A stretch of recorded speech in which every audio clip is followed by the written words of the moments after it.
जय हिंद दोस्तों। मैं विकास भारद्वाज एक बार फिर आप सभी का मेरे इस वीडियो में स्वागत करता हूं। आज के इस वीडियो में हम लोग मॉडर्न हिस्ट्री से सवाल देखेंगे जो कि आपके सिलेबस का एक पार्ट है।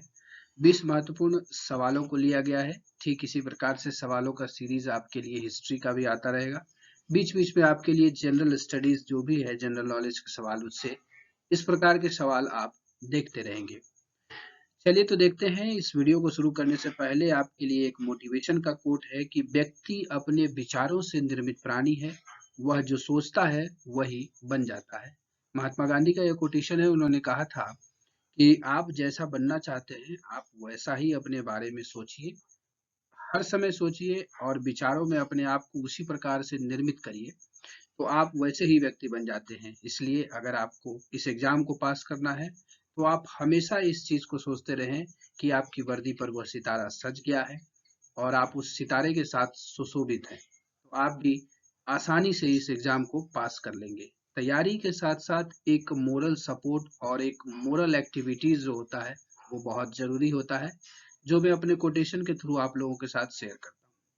साथ ही साथ आप मेरे वेबसाइट पर भी विजिट करते रहें www.rpfldc.com। वहां पर भी कुछ चीजें अपडेट की जा रही हैं। तो चलिए देखते हैं आज के वीडियो का पहला सवाल। आज के वीडियो का पहला सवाल है, महात्मा गांधी की आत्मकथा किस भाषा में थी? In which language was Mahatma Gandhi's autobiography? जो महात्मा गांधी की ऑटोबायोग्राफी है वो किस लैंग्वेज में लिखी गई थी? इंग्लिश, गुजराती, हिंदी, बंगाली? सही उत्तर है दोस्तों गुजराती। तो महात्मा गांधी की जो ऑटोबायोग्राफी थी सर्वप्रथम उसे गुजराती में लिखा गया, उसके बाद उसे अन्य भाषाओं में, हिंदी में, इंग्लिश में और बंगाली वगैरह सभी में ट्रांसलेट किया गया था। इसलिए यह सवाल आपके एग्जाम के लिए महत्वपूर्ण होता है, क्योंकि लोग जो है महात्मा गांधी की ऑटोबायोग्राफी जो है हिंदी में पढ़ लेते हैं और सोचते हैं कि वो हिंदी में ही लिखी गई थी, लेकिन नहीं, वो गुजराती उसका सही उत्तर है। दूसरा सवाल वो भी रचना से ही है कि who is the writer of unto this last? मतलब अनटू दिस लास्ट जो बुक है उसके लेखक कौन है? Option are Ruskin, Tolstoy, Henry David या महात्मा गांधी? तो सही उत्तर है दोस्तों ऑप्शन नंबर ए, रस्किन की पुस्तक का नाम है अनटू दिस लास्ट। चलेंगे आगे। तीसरा सवाल है, who was the political Guru of Mahatma Gandhi? Mahatma Gandhi के राजनीतिक गुरु कौन थे? राजनीतिक गुरु कौन थे? ऑप्शन है फिरोज शाह, लाला लाजपत राय, गोपाल कृष्ण गोखले या हेनरी डेविड? सही उत्तर है दोस्तों option number C, Gopal Krishna Gokhale, जो महात्मा गांधी के पॉलिटिकल गुरु थे या पॉलिटिकल टीचर थे। चौथा सवाल है, when did Mahatma Gandhi return from south Africa? Mahatma Gandhi south Africa गए थे अब्दुल्ला का केस लड़ने के लिए, और वहां से वो कब वापस आए दक्षिण अफ्रीका से भारत? क्या 1910 में, 1912 में, 1914 में या 1915 में? सही उत्तर है दोस्तों ऑप्शन नंबर डी, 1915 में जो है वो महात्मा गांधी साउथ अफ्रीका से वापस आए थे, और 1915 में ही वापस आने के बाद जो है उसी वर्ष से प्रवासी वर्ष के रूप में मनाया जाता है। 9 जनवरी 1915 को आए थे और 9 जनवरी को ही प्रवासी भारतीय दिवस भी मनाया जाता है। तो इस तरीके से आप इंटरकनेक्ट करके भी चीजों को याद रख सकते हैं। चलिए देखते हैं अगला सवाल।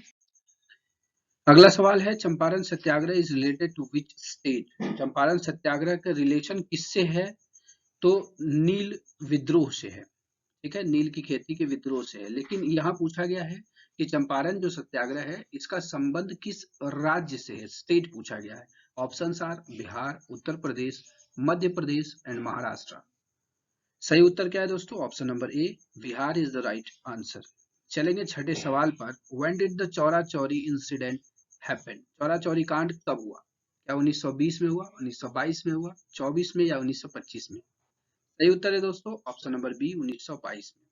जो चौरा चौरी कांड है इसके होने के बाद ही 1920 में जो असहयोग आंदोलन की शुरुआत हुई थी उसे महात्मा गांधी ने वापस ले लिया था, और इसके लिए बहुत विवाद भी हुआ था। लेकिन एक सवाल यह भी बनता है कि असहयोग आंदोलन जो है किस कांड के बाद वापस लिया गया? तो चौरा चौरी कांड होने के बाद। चलिए देखते हैं आगे। सातवां सवाल है, who gave the slogan of do और डाई? करो या मरो का नारा किसने दिया था? ऑप्शंस आर बाल गंगाधर तिलक, सरदार वल्लभ भाई पटेल, गोपाल कृष्ण गोखले या महात्मा गांधी? बहुत ही चर्चित सवाल है और बहुत ही चर्चित उत्तर भी है इसका। महात्मा गांधी ने करो या मरो का नारा दिया था। नारा से ही सवाल है, who gave the slogan of Delhi चलो? दिल्ली चलो का नारा किसने दिया? क्या ये बाल गंगाधर तिलक ने दिया, सुभाष चंद्र बोस ने, गोपाल कृष्ण गोखले ने या महात्मा गांधी ने? सही उत्तर है दोस्तों option number B, Subhash Chandra Bose ने दिल्ली चलो का नारा दिया था। स्लोगन से एक सवाल आपके लिए आएंगे, तो इस तरीके से स्लोगन के सवाल आपके हर सेट में दिखेगा और जहां से आप इसे आसानी से याद कर पाएंगे। चलिए देखते हैं अगले सवाल को। अगला सवाल है, सर की उपाधि किसने वापस की थी? Who return the title of sir? क्या ये महात्मा गांधी थे, जवाहरलाल नेहरू, रविन्द्रनाथ टैगोर या बाल गंगाधर तिलक? ये बंगाल के बहुत ही चर्चित व्यक्ति रविन्द्रनाथ टैगोर थे। ऑप्शन नंबर सी इसका सही उत्तर है। उन्होंने ही सर की उपाधि वापस की थी। चलिए देखते हैं, who broke the salt law? नमक कानून किसने तोड़ा? बहुत ही इंपॉर्टेंट छोटा सवाल है लेकिन थोड़ा सा ट्रिकी बेस बनाया गया है। ऑप्शंस आर मोतीलाल नेहरू, महात्मा गांधी, मदन मोहन मालवीय या राजकुमार शुक्ला? सही उत्तर है दोस्तों option number B, Mahatma Gandhi ने नमक कानून तोड़ा था, जिसमें कि दांडी मार्च का संबंध है और दांडी मार्च से भी सवाल पूछा जा सकता है। अगले सेट में आपको इस तरह के भी सवाल देखने को मिलेंगे। चलिए चलते हैं आगे। 11वां सवाल है, एट हुम request did Champaran Gandhi visit in 1917? जो 1917 में चंपारण विजिट किया था गांधी जी ने, किसके अनुरोध पर किया था? क्या वो राजेंद्र प्रसाद थे, अरविंद घोष थे, राजकुमार शुक्ल थे या राज बहादुर शुक्ल थे?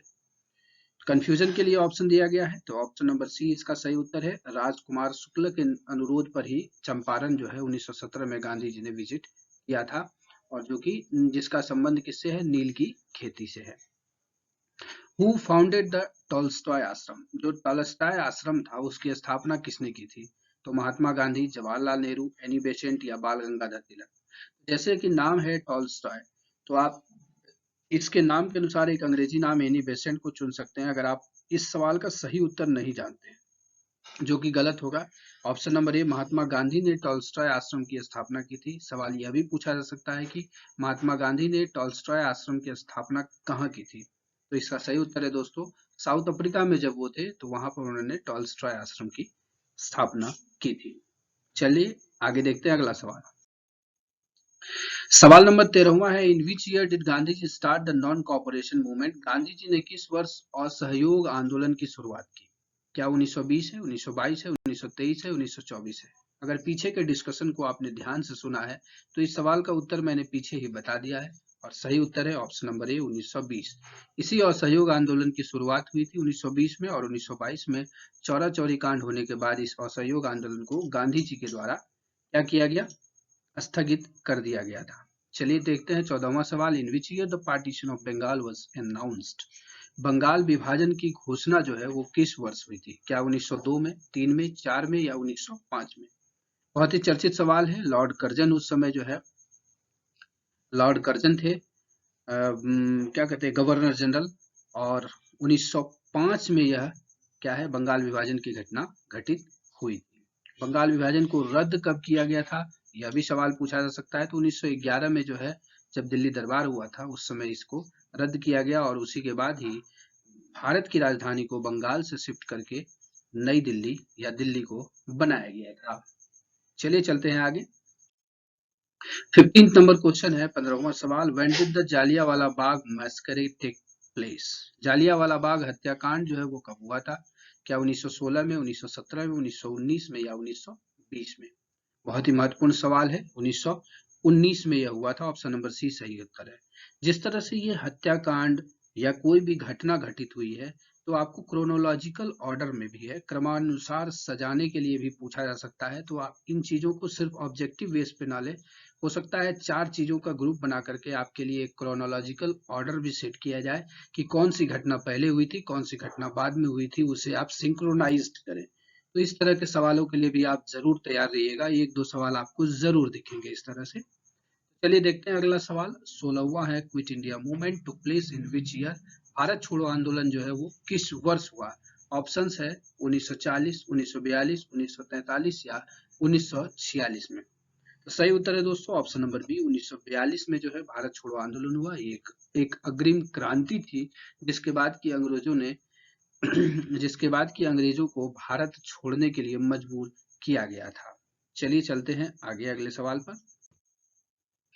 सवाल नंबर 17 है, which is called black law, काला कानून किसे कहा जाता है?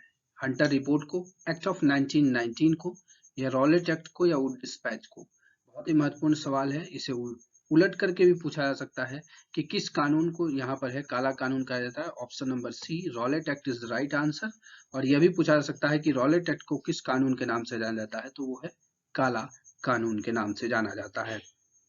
सवाल यह भी बन सकता है कि रॉलेट एक्ट कब पारित हुआ, तो कमेंट बॉक्स में आप मुझे बताइएगा, अगर आपको पता है तो बताइए, नहीं तो गूगल करके बताइएगा कि रॉलेट एक्ट जो है कब बना था। चलते हैं 18वें सवाल पर। When was the Gandhi Irwin pact, Gandhi Irwin pact जो है वो कब हुआ? बहुत ही चर्चित एक पैक्ट था, 1930, 1931, 1932 या 1933 में। सही उत्तर है दोस्तों ऑप्शन नंबर बी, 1931 में जो है गांधी इरविन पैक्ट हुआ था।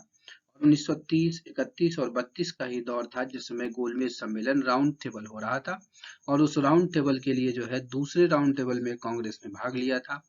भीमराव अंबेडकर एक ऐसे व्यक्ति थे जिन्होंने तीनों गोलमेज सम्मेलन में भाग लिया था। तो ये सब चर्चित सवाल हैं जो आपके लिए हमेशा बन सकते हैं। तो एक ही वीडियो में सबको समाहित करना संभव नहीं होता है, लेकिन कुछ चीजें डिस्कशन के तौर पर जो आपको मैं बताता हूँ उन चीजों को जरूर ध्यान से सुनिएगा, जो आपके लिए काफी महत्वपूर्ण होगा। चलिए देखते हैं अगला सवाल। 19 नंबर सवाल है, who founded the Swaraj party, Swaraj party की स्थापना किसने की? मोतीलाल नेहरू, चित्तरंजन दास, जवाहरलाल नेहरू, या दोनों, ए और बी दोनों ने? सही उत्तर है दोस्तों option number D, Motilal Nehru और चित्तरंजन दास दोनों ने मिलकर के स्वराज पार्टी की स्थापना की थी। कमेंट बॉक्स में आप बताइएगा स्वराज पार्टी की स्थापना कब की गई। तो आज के इस वीडियो में 2 सवाल आपसे पूछे गए हैं। आपके कमेंट को मैं एक एक करके देखूंगा कि किन लोगों ने क्या चीजें कमेंट की है। चलिए अंतिम सवाल इस वीडियो का, which commission was called the white commission, किस कमीशन को गोरे कमीशन भी कहा गया? गोरे कमीशन इसलिए कहा गया क्योंकि इस कमीशन में सारे ब्रिटिशर्स थे, इस कारण से इसे व्हाइट कमीशन के नाम से भी जाना जाता है, जिसका बहिष्कार जोर शोर से किया गया था। ऑप्शन है हंटर कमीशन, साइमन कमीशन, रेले कमीशन, या नन ऑफ द। सही उत्तर है दोस्तों Simon commission is the right answer of this question. तो जो गोरे कमीशन या व्हाइट कमीशन किसे कहा गया? साइमन कमीशन को कहा गया। तो चलिए इस तरह से 20 महत्वपूर्ण मॉडर्न हिस्ट्री के सवाल को हम लोगों ने देखा। वीडियो कैसा लगा लाइक करके बताइएगा और अपने दोस्तों के बीच शेयर करिएगा। साथ ही साथ चैनल पे पहली बार आए हैं तो सब्सक्राइब करके नोटिफिकेशन बेल को जरूर ऑन करिएगा और ऑल नोटिफिकेशन ऑन करिएगा, ताकि जो भी वीडियोस मेरे द्वारा बनाए जा रहे हैं वो महत्वपूर्ण वीडियोस का सीरीज आपको सबसे पहले मिले। And at last, thanks for watching this video.